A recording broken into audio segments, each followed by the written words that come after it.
In the post-Second World War period, we stole back the name African to be something about liberation. There has been a constant battle to try and prevent other people being able to vote. Voting and democracy, Western democracy, has always been an exclusivist project. Bourgeois democracy, West, always relies on having these two zones. And it's really, I'm very proud to be here with all of you organizers, because you are living amongst and organizing with.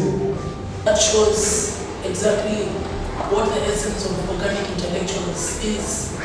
Writing from your perspective as an organizer and as someone who is based within your community. Like the book I read about Pinto working on publicizing the story of Bob. And that was the angle that I took, because I was reflecting it with my life working as a journalist in the social justice movement. Our living conditions teach us every day about the crisis of capitalism that Comrade Firoze has talked about, that we just need to look around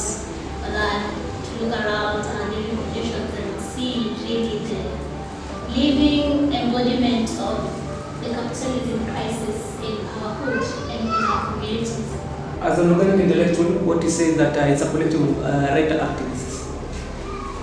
Like they are in the room. And the thing is that we spotlight issues and criticisms on imperialism, liberal democracy, and the issues actually to kind of bring to the fore issues of impoverishment, especially in the global south. And the reason why we do this is actually to kind of spite and spark dialectical discourse like this, like the one we're having in the room. They are very rare. It's not simple to come by, where we have group members sitting down and talking about issues of colonialism. The Organic Intellectuals Network, as communities have shared, is that once the video to criticize some, we wanted to come from from the organization, and also to work in the conversation about human rights. To talk about conversation in human rights too, we give the human rights the human rights aspect another character that is that has a social justice aspect. I was standing out there, and we were talking about this proposition of the book on crisis of capitalism. I said, just look out here. This is the crisis of capitalism. It's not some vague thing there. It's how people are condemned to a short life existence, to impoverishment, to ill health, to losing families, to being killed by the police. That is the crisis of capitalism. We've been living with a crisis of capitalism for 500 years. Tujiorganize na tuandike story kwa reality, tuandike kitu credible, kitu inalingana na the current material condition yenye tuko nao kwa ground. Kwa sababu wale watu wakiandika conditions, wanapatiana conditions from a different perspective, as good conditions from how we face the reality. Writings also left for the elites and sana. It is the doctors, professors, most of them who used to write.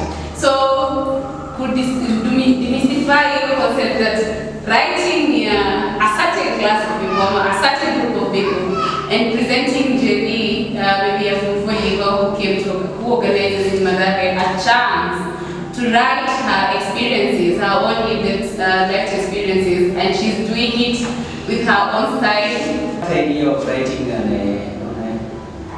capitalism crisis, that's a bit abstract. So there's a proposal, I don't know, we'll share with you and the team. He's proposing, he's in a very shortest time. So now you can organize between tomorrow and next day. We have a short course on effective writing. When you're saying effective, you have to say effective to be what? And it's really about bringing about the ability of ordinary people who live in places like this to speak to their truths, to speak to their experiences, to be able to bring about the kind of change that they want to make, to talk about what it means to be part of the crisis of capitalism. So the most important lesson after the question of who your target is, if you write something or you're communicating something, you must have only one, let me just make sure you understand, only one governing idea. You cannot convince people if you talk about multiple things at the same time. You have to be clear who you're talking to, and it had one governing idea. How to create a single idea, how to create a message. A message sentence, one message sentence. Okay? We talk about how to analyze your readers. Who are your readers? And the more precise you are, the more specific you are, the better. Stop police killing. Police killing who? Then, he's looking there, and the next editor comes down. It says, so, we're very glad to see you all. Fish shop close by here. Are you selling any stale fish? He says, no, all our fish are fresh. He says, well, communicate properly, get rid of surplus words. Understand their rights and understand the situation, because I need to educate you to raising their consciousness. It's not enough. Okay? Okay. You are aware that I was kidding you. And that stopped you. Have stopped me. They didn't stop me. You're all aware that I'm kidding you. They didn't stop me. The NGO always give us money.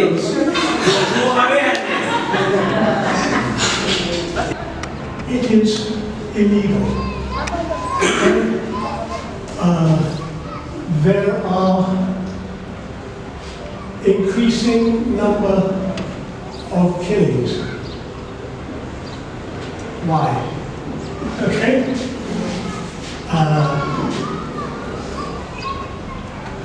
This affects our future. Our community is suffering losses. Now, you can write a paragraph which starts, we want to stop police killing youth in Masabe because it is illegal. There's an increase in the number of killings going on, which affects the future of our communities. It has a dramatic effect on our community's emotions.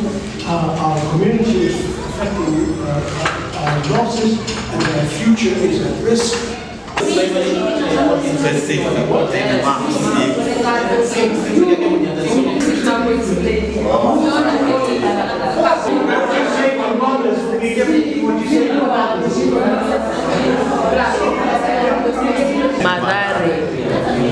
Yeah. What are the questions? What questions have that generated? So think about the question that the reader will naturally ask. Okay? If you're clear about the reader, they will ask these questions. Whether you're writing a book, a pamphlet, a press statement, or speaking on a video, being interviewed, you need to start somewhere. Okay? And the clue to this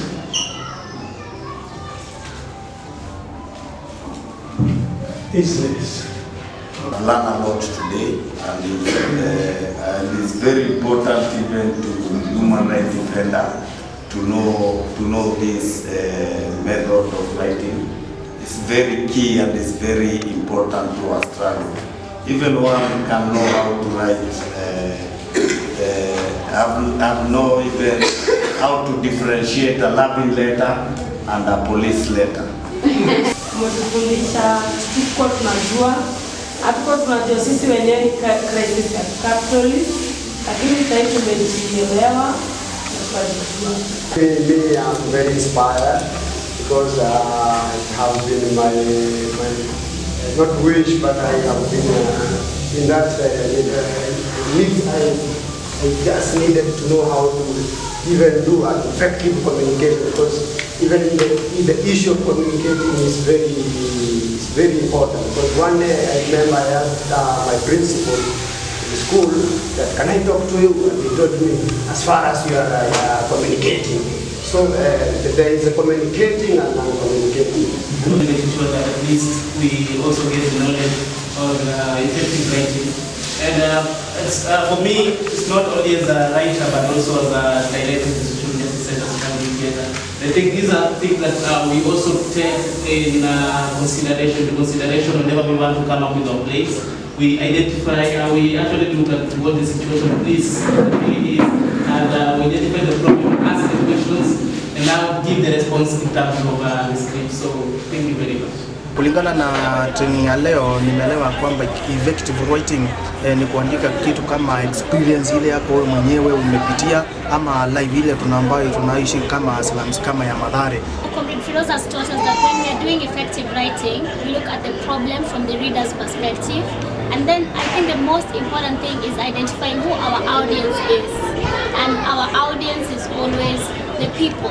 But who within the people? We have to be specific. Your writing should not just be any writing, but a writing that communicates to the audience, that speaks of people's struggle, that speaks of your target audience struggle, so that whenever they interact with your articles, they actually see themselves in it. I think from today what I take home, effective communication is how you convey your message to your targeted audience. In this case, because we're recruiting comrades to be cadres in the social justice movement, is how do I want to communicate or convey messages to those particular people. The purpose of the session was to equip potential writers as well as other writers, people who have been writing before, with effective tools which they would use in order to become better writers. An effective writer lazima kuwe na audience, lazima ajue anazungumzia nani, who is the audience and target. And especially an effective writer lazima is to bring change. And as a community organizer, a social justice activist, is very important to write writing that creates change and transform people and reclaim our humanity as we struggle with the crisis of capitalism. And I think effective writing has to be about giving voice to those who are described as the damned of the earth, the wretched of the earth. That for me is the really issue about effective writing. So it was a real pleasure for me to meet with organizers of the Mathare Social Justice Center, to talk to them about how do we communicate, how do we make those connections, how do we bring about the kind of changes we want to make, how do we become human again, how do we discover and invent what it means to be human. Because for me that is the key political question that we face, and organizing and communicating with people who experience being the crisis of capitalism, that is, I think, the heart of effective writing.